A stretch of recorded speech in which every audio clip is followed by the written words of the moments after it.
Good morning. Welcome back to the Retirement Report. I'm Hank Parrott, your host, and with me today, my special guest, Phyllis Shelton. You'd think I'd be able to get my tongue working this morning. More coffee, please. Got LTCI. All right, her book, we talked about protecting your family with long-term care insurance. And Phyllis, one of the things we talked about just before the break was that of, again, healthcare insurance doesn't cover Medicare insurance, the limitations there. Right. Then you're into Medicaid, and with Medicaid, that means spin down. What that means basically is you pretty much have to be broke. You're left with, I think it's $40 a month of whatever income you may have is all you get to keep to cover getting your hair done, like me. I'd go through that so quickly, right? The next part goes into what you have for assets, and there's very little left in assets at that point. In fact, if you're single, I think it's like $2,000 is all for assets. So you don't have for Medicaid to kick in, you're pretty much broke. Okay, for a couple, there's some other little benefits maybe, but again, it's not going to be pretty. And one of the things, fellas, to talk about is the quality of care. Right. You know, what's available. So when if you can pay, as with anything, if you've got the resources, you can have better quality of care. But without those resources, you're going to be limited. Absolutely, absolutely. So the good news is home care is only growing at half, maybe 2.5%, whereas assisted living maybe 5%. Right. And most people, especially if they're part of a couple, can start out at home. And the statistics are that 45% of them never transition out. Right. If they do, they probably go to assisted living, and 80% of those never transition out. And couples can stay together. People don't think about that in assisted living, and they don't charge you double. What's interesting is we have policies today. There's still a few that will pay cash. Right. Now let me emphasize what that means. If it's a reimbursement policy, it works like health insurance where you justify everything, which gets a little at home. There's got to be notes, okay? So-and-so gave you a bath at 9:30 and fed you at 11 and all of these notes. If you have cash, you can just hire whoever you want to. Right. We're going to have robots, and if they look like Brad Pitt, I'm in. It's okay, right? Yeah, or J-Lo, depending on whatever. But with cash, you can pay anything or anybody. So there's ways to do that. So on the traditional side, I encourage people to get the partnership policies where they protect their assets, and then if they do have to go to Medicaid, they protect their assets. And something that I don't think a lot of people think about, not planning for long-term care and relying on Medicaid as your first resort, it's pulling dollars out of the state budget that could go to educate our grandchildren. Okay, something we need to think about. That's the choice. But now there are ways. And the limitation, the quality of care thing. I think it works both ways. Yeah. So if you're dependent on Medicare, or Medicaid, I should say. Medicaid. If you're dependent on Medicaid, TennCare, to pay the bill, basically, as you mentioned, one, you're taking from future generations in a way. But two, you've got such a limited choice when it comes to the quality of care and what kind of facility you may be able to get into. You won't get the country club assisted living facility. I can guarantee you that. And the claims, people need to understand, for people who need care longer than a year, Hank, the average is 4.7 years for women and 3.8 years for men. Now that doesn't count. Alzheimer's is like an average of 8, and that's half the claims, right? So the claims duration has gotten longer, and I asked the researcher why, and he said assisted living. People live longer when they're happy. And this is it. You'll see these transitions from home health care potentially to assisted living, maybe a memory care unit, and then potentially by the time you get to nursing home care. I mean, that's living in a hospital in essence. I mean, it's basically not only is the quality of care going to, and again, depending on what you can afford, but also at that point, if you're needing so much help with activities of daily living, that your time on this earth is much shortened. So the insurance, by paying for home care and assisted living, for those few people who do hit the nursing home, like they're off their feet or they're tube fed, their duration in the nursing home is much shorter. Right. Okay, so that is a very big deal. Right. And today we have policies combined with life insurance or annuities, even for people who are uninsurable. There's ways to pay. Exactly. Exactly, and there's so many ways. And then there are policies if you don't need care.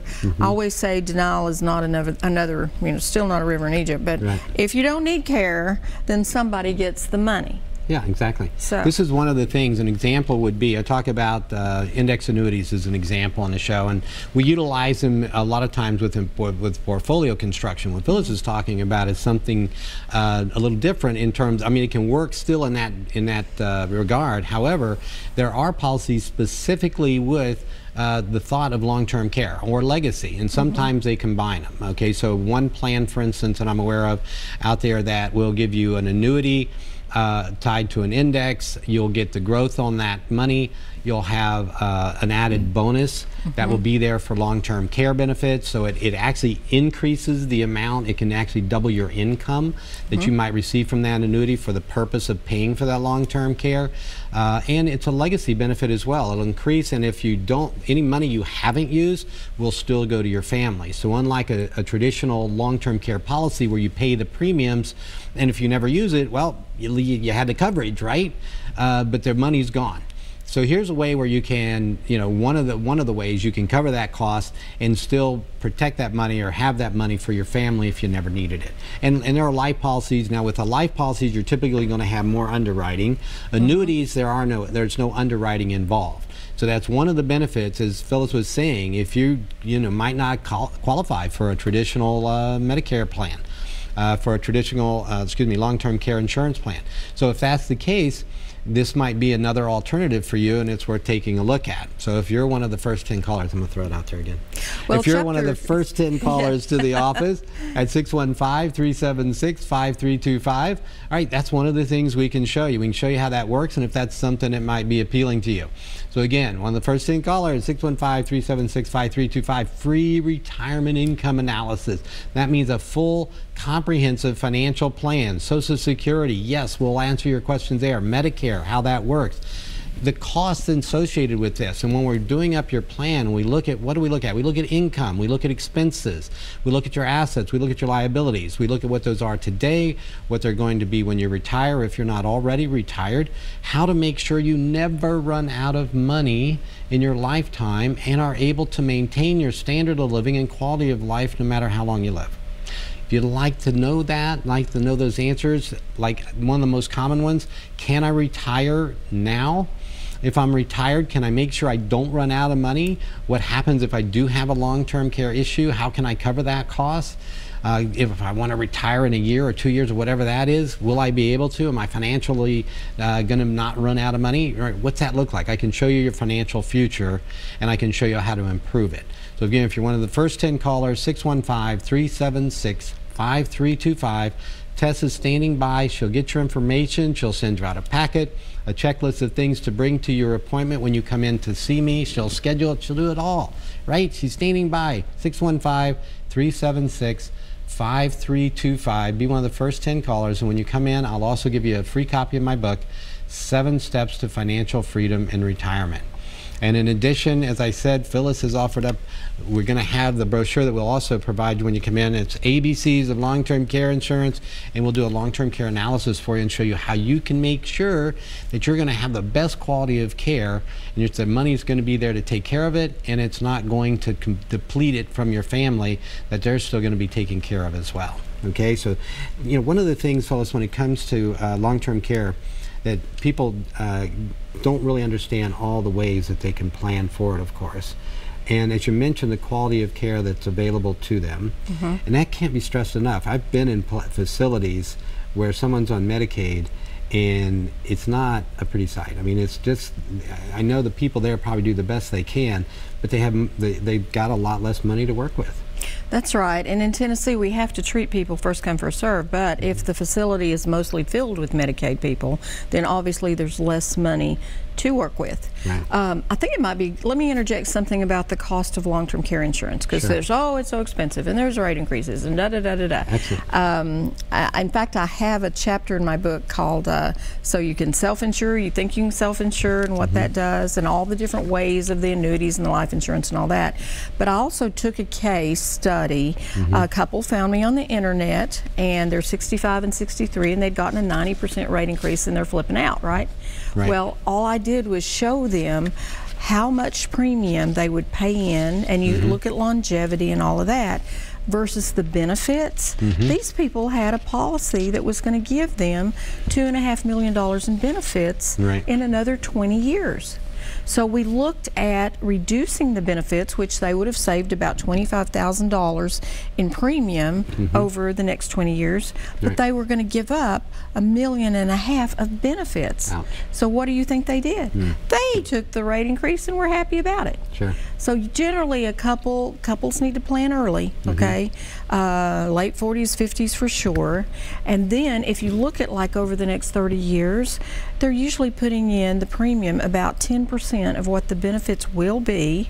And if they want to cut that, they can fund it with an annuity that pays that long-term care insurance premium for about half of what they would pay over that 30-year duration. So there are many creative ways, and you can combine standalone insurance, independent insurance, with one of these combo plans and come up with what would make it affordable, and which, like you said, that could add to their lifetime income and maybe pay double. But make sure that whatever they do, it pays for home care as well as assisted living. Yeah, this is another, when you're looking at the total cost of, when you're talking long-term care, understanding the types of transitions we typically see. So over the last 27, 8 years, whatever it is now, one of the things that I've found with families that I've worked with many of my clients, when we have worked through with them on these transitions, and typically an example would be, I can think of a couple that comes to mind, when they called and they were struggling, they were starting to have trouble with being able to take care of themselves, and they knew they needed help, and they had called in their children to help with that. And so in meeting with the children and with them and developing a plan. So now it's like, here's our financial situation. Let's look at what our options are. So it's finding a home health care agency that could provide home health care aides to come in and assist with activities of daily living. This could be from running errands to taking them to appointments, to cooking, cleaning, laundry, all that kind of stuff. This is one of the areas. This is unskilled custodial care. And there's an hourly rate for it. They typically have 4-hour minimums that you're going to be paying. And one of the things that we get into then is looking at the finances. Okay, now let's put together how we're going to budget this out, how we're going to cover the costs, what the needs are. And working with the family, we're able to put that together because we did some well planning in advance in terms of how we dealt with the resources, how we made sure that you're making money on your money. A lot of times people go with safe things, right? You put the money in the bank, or you put it where you're so worried about the market or about other investment options, you're not seeing that there are safe ways that you can get returns that will keep you ahead of inflation and taxes. And without that, yeah, maybe that money doesn't look like it's going down in value, but the purchasing power is. And as we talked about with inflation, as these costs are going up, your investments need to keep pace with that. And there are very safe ways to do it where you can earn what you need to be able to take care of yourself. So when it comes to these costs, the home health care is the next start. So maybe it's 4 hours a day, maybe it's for just Monday through Friday, maybe on the weekends, maybe family members can help. Phyllis was talking earlier about with couples, very common to see where one maybe has dementia or Alzheimer's and the other is the caregiver, and how basically giving them a break with home health care can be another way that makes it easier for them to be able to provide the care and also manage the costs. So we're going to talk when we come back from this break a little bit about that next transition in. Home health care is that first part. That's going to that in many ways making sure you've got coverage on your plan for that, but also the resources there for it. And then the next step on assisted living, how we do that. All right, we'll talk about that when we return. Join us here. We'll be right back on the Retirement Report.